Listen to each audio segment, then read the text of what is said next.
Assalamualaikum warahmatullahi wabarakatuh. Innal hamdalillah wassalatu wassalamu ala rasulillah wa ala alihi wa ashabihi wa mawalah wa la hawla wa la quwwata illa billah amma ba'du. Alhamdulillah, para bapak dan para ibu, jamaah sekalian rahimani rahimakumullah. Insyaallah kita melanjutkan pelajaran kita mengambil faedah dari risalah Al-Usul Ats-Tsalatsah, 3 prinsip yang sangat penting dalam agama kita. Yang dimaksudkan adalah pembahasan tentang 3 perkara pokok, yaitu ma'rifatullah, mengenal Allah Subhanahu wa taala, ma'rifatu dinil Islam, mengenal dinul Islam, dan ma'rifat rasul Nabi sallallahu alaihi wasallam, dan mengenal Rasulullah sallallahu alaihi wasallam. 3 perkara ini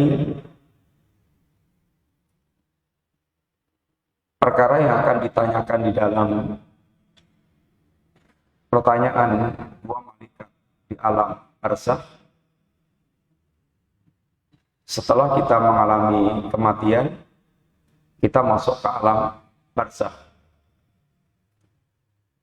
dan setelah jasad kita dikuburkan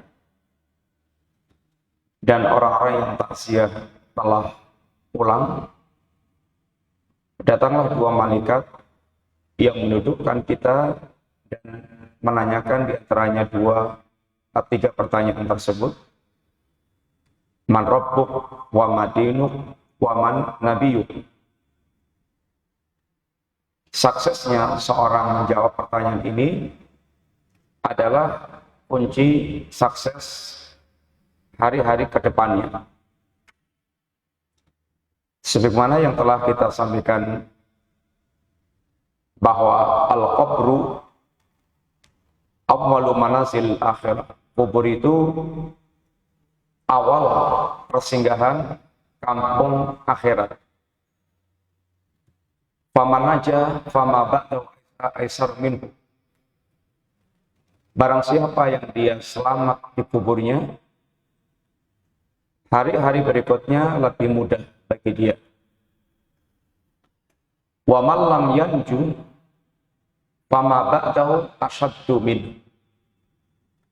Sedangkan kalau dia tidak selamat di kuburnya, hari-hari berikutnya sangat berat, lebih berat bagi dia,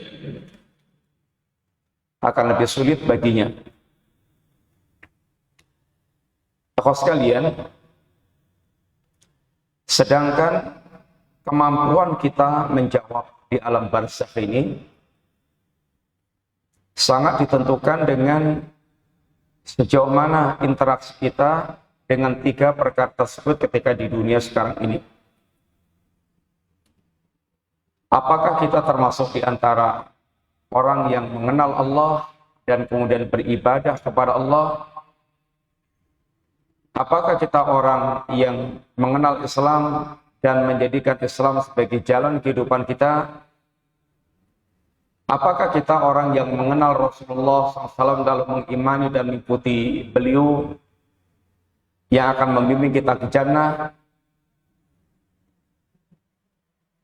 Kalau sekarang kita tidak mengenal Allah dan tidak mengenal dinul Islam, tidak mengenal Rasulullah SAW, jangan harap di alam barzakh kita akan bisa menjawab pertanyaan 2 malaikat tersebut. Dan bukan sekedar mengenal beliau, tetapi harus menjadi sebuah keyakinan yang menggerakkan kita menjadi orang yang beribadah kepada Allah, mengikuti atau menghidupkan ajaran Islam, dan meneladani Rasulullah Sallallahu Alaihi Wasallam. Karena orang-orang munafik yang secara lisan fasih mengucapkan kalimat-kalimat Islam, tetapi hatinya kosong dari keimanan dan keyakinan, orang munafik termasuk yang tidak bisa menjawab pertanyaan dua malaikat tersebut. Jamaah sekalian, pembahasan tentang 3 perkara yang sangat pokok ini diawali oleh beliau dengan 3 muqaddimah. Muqaddimah yang pertama berkaitan dengan 4 perkara yang akan mengeluarkan kita dari kerugian, dari hakikat kerugian hidup, yang terambil dari surat Al-Asr. Ini 4 kewajiban kita. Pertama, berilmu. Kedua, beramal. Ketiga, berdakwah. Keempat, bersabar. Ini kerangka kehidupan yang akan mengeluarkan kita dari kerugian hidup, yang akan mengantarkan kita menjadi orang-orang yang beruntung dalam kehidupan kita, menjadi seorang mukmin yang beramal dan berdakwah, dan dia memiliki kesabaran dalam mewujudkan itu semuanya. Muqaddimah yang kedua berkaitan dengan hakikat agama ini. Diingatkan oleh Allah, diingatkan oleh beliau, yang pertama bahwa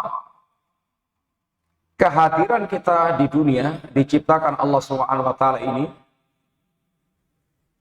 yang sudah dilengkapi dengan segala macam kenikmatan-kenikmatan yang Allah sediakan untuk kita, semenjak kita dijanin, semenjak kita dirahim dalam bentuk janin, sampai kemudian keluar sebagai bayi, kemudian terus berkembang sampai kita matinya, maka semuanya full dengan nikmat-nikmat Allah Subhanahu wa Ta'ala. Dan beliau ingatkan bahwa diciptakannya kita bukan dalam rangka yang sia-sia tanpa hikmah, tapi kita diciptakan Allah dalam rangka untuk mewujudkan penghambaan kepada Allah Subhanahu wa Ta'ala. Mau kita mau jadi presiden, mau jadi menteri, mau jadi jenderal, mau jadi konglomerat, tugas pokok kita adalah kita beribadah, menyembah Allah Subhanahu wa Ta'ala. Yang untuk mewujudkan penghambaan ini, Allah mengutus seorang Rasul untuk menjelaskan jalan penghambaan yang barang siapa mentaati Rasul ini, dia akan menjadi ahlul jannah. Barang siapa yang dia mendurakainya, maka dia akan menjadi ahlul nar. Ini poin yang pertama. Poin yang kedua, tentang 3 masalah yang beliau sebutkan. Ketika kita telah mengenal satu-satunya jalan yang akan mengantarkan kita kepada Allah adalah jalan yang diajarkan oleh Rasul Sallallahu Alaihi Wasallam, maka kita diingatkan bahwa jalan ini ada kunci yang harus kita pahami sebagai kunci keselamatan kita dalam beragama, kunci kesuksesan kita dalam beragama. Ini mewujudkan tauhid, di mana Allah Subhanahu wa Ta'ala tidak ridha seandainya Allah disekutukan dengan sesuatu apapun. baik kepada malaikat atau nabi atau apalagi yang lainnya, Allah sama sekali tidak ridha. Sehingga yang mesti mendapatkan perhatian serius adalah bagaimana kita mewujudkan tauhid semurni-murninya. Caranya bagaimana? Ya tidak ada lain kecuali yang pertama kita belajar sehingga kita mengetahui tentang hak-hak Allah dalam masalah tauhid ini. Karena tanpa kita mempelajari, mustahil kita akan bisa mewujudkan kemurnian tauhid. Apalagi banyaknya syubhat-syubhat pengaburan berkaitan dengan hakikat kebenaran. Berbahagialah apabila kita ditemukan dengan guru yang membimbing kita untuk betul-betul memahami hakikat tauhid. Yang ketiga, ketika kita telah mengikuti jalannya Rasul, mentaati Rasul yang Allah utus, mewujudkan tauhid, maka beliau ingatkan bahwa hakikat ruh tauhid adalah menegakkan loyalitas. Kepada siapa kita loyal dan kepada siapa kita berlepas diri. La ilaha illallah mengajarkan kepada kita harus ada yang kita tolak. La ilaha illallah ada yang kita tetapkan. Dan itulah hakikat loyalitas kehidupan seorang muslim. Kita hanya loyal kepada kebenaran, kita hanya loyal kepada Allah, Rasulnya, dan kaum mukminin, dan kita mesti memiliki bara'ah, sikap berlepas diri terhadap segala perkara yang dimurkai oleh Allah Subhanahu wa taala. Kemudian muqaddimah yang ketiga berkaitan dengan hakikat milah Nabiullah Ibrahim, milah Ibrahim yang nisbat kepada Nabiullah Ibrahim diklaim oleh orang Yahudi, diklaim oleh orang Nasrani, dan juga diklaim oleh orang musyrikin. Mereka semuanya mengaklaim sebagai pengikut Nabiullah Ibrahim alaihissalam. Akan tapi Allah menegaskan bahwa Nabiullah Ibrahim bukanlah Yahudi, bukan Nasrani, dan bukan musyrikin, tapi Nabiullah Ibrahim seorang muslim yang hanif, muslim yang bertauhid. Maka Ibrahimu Yahudiyan wala Nasraniyan walakin hanifan musliman. Ibrahim bukan Yahudi, bukan Nasrani, tapi seorang muslim yang hanif, yang condong kepada hakikat kebenaran dan berpaling dari kesyirikan dan kebatilan. Baru kemudian beliau masuk pada pembahasan inti risalah, yaitu mengenal Allah, mengenal agama Islam, dan mengenal Rasulnya Sallallahu Alaihi Wasallam. Dan kita sedang menyampaikan tentang poin yang pertama, ma'rifatullah. Yang dalam mengenal Allah ini, beliau mengajarkan poin-poin penting. Poin yang pertama, mengenal siapa itu Allah Ta'ala. Wa idza qila man rabbuk, kalau dikatakan pada Anda siapa Rabb, sesembahanmu, kita dibimbing oleh beliau, jawablah, qul rabbi Allah alladzi rabbani wa rabba jami'al alamina bi ni'amihi wa huwa ma'budi laisa li ma'budun siwa. Rabb sesembahan itu adalah Allah, namanya adalah Allah. Dan Allah itu siapa? Allah itu yang telah menciptakan aku dan menciptakan seluruh alam semesta dan memiliki segala yang ada serta mengatur semuanya, yang semuanya dikendalikan Allah dengan nikmat-nikmat Allah Subhanahu wa taala. Dan Allah adalah sesembahanku yang tidak ada sembahan yang lain kecuali Allah Ta'ala. Dalam kalimat yang singkat ini, beliau sesungguhnya mengenalkan Allah tentang 3 poin yang merupakan haknya Allah Ta'ala yang merupakan kekhususan Allah. Yang pertama, mengenalkan tentang nama Allah. Yang Allah adalah Lahul Asmaul Husna, pemilik nama-nama yang indah. Semua Asmaul Husna kembalinya kepada nama Allah yang agung. Sehingga Allah adalah Ismullah Al-A'zam, nama Allah yang agung. Semua Asmaul Husna kembalinya kepada nama Allah Ta'ala. Allah pemilik kesempurnaan nama dan sifat. Semua nama Allah indah dan semua sifat Allah sempurna. Yang kedua, kekhususan Allah adalah rububiyah. Hanya Allah yang memiliki sifat rububiyah. Hanya Allah yang menciptakan. Hanya Allah yang memiliki alam semesta. Hanya Allah yang mengendalikan, mengatur semua yang ada. Ini adalah hak rububiyah, ini adalah sifat kekhususan rububiyah Allah Ta'ala. Dan yang ketiga, kekhususan yang berkaitan dengan hak Allah untuk diibadahi. Tidak ada yang berhak diibadahi kecuali hanya Allah Subhanahu wa Ta'ala.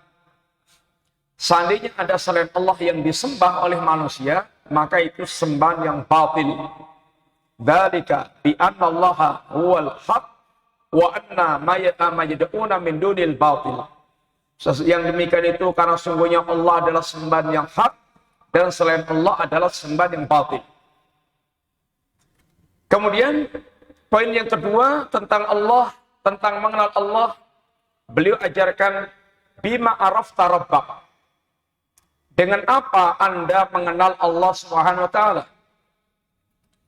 Ringkasnya, mengenal Allah dengan dua cara.